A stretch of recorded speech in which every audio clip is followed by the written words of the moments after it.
भगवान तो हमारे आसपास सब जगह विद्यमान है, लेकिन उनको पाने के लिए, उनको देखने के लिए, उनको समझने के लिए सदगुरु की आवश्यकता पड़ती है। इसलिए मेरे भाई बहन, जीवन में गुरु जरूर होना चाहिए। बिना सदगुरु के तो हमारा जीवन शुरू ही नहीं है।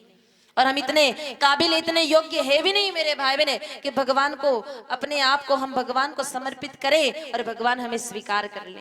उदाहरण से समझिएगा, अगर मान लो आप किसी बहुत बड़े मंदिर में जाओ, कोई बहुत बड़ा मंदिर हो, आप कभी गए हो,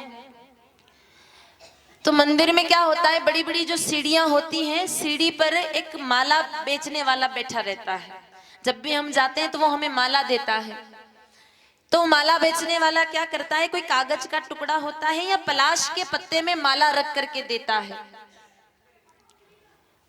और फिर उसको लाकर के हम भगवान के चरणों में समर्पित कर देते हैं। अब विचार करिएगा, माला तो योग्य है, लेकिन वो पलाश का पत्ता इस योग्य नहीं है, वो कागज का टुकड़ा इस योग्य नहीं है कि वो भगवान के चरणों तक पहुंच जाए, लेकिन उसने संग उस माला का किया, इसलिए भगवान के चरणों को पा गया। उसी प्रकार मेरे भाई बहन, हमारा ये तन इतना लायक नहीं है कि हम भगवान को प्राप्त कर सकें, लेकिन जब सदगुरु का संग करते हैं तो हमें इतनी योग्यता आ जाती है कि हम भगवान के चरणों तक पहुंच जाते हैं। इसलिए सदगुरु जीवन में बहुत आवश्यक है।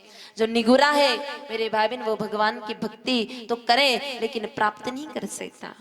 पुरुषार्थ में ताकत तो खूब है, लेकिन मेरे भाई बहन, जो आनंद गुरु कृपा में है वो आनंद और कहीं नहीं है। इसलिए जीवन में सदगुरुदेव भगवान का सानिध्य मिल जावे, जीवन में अगर सदगुरुदेव भगवान की सेवा का अवसर मिल जावे, तो सोचना इससे बड़ा सौभाग्य जीव का दूसरा और कोई हो नहीं सकता। अपने गुरु की सेवा करने के सौभाग्य से बढ़कर दूसरी और क्या बात होगी।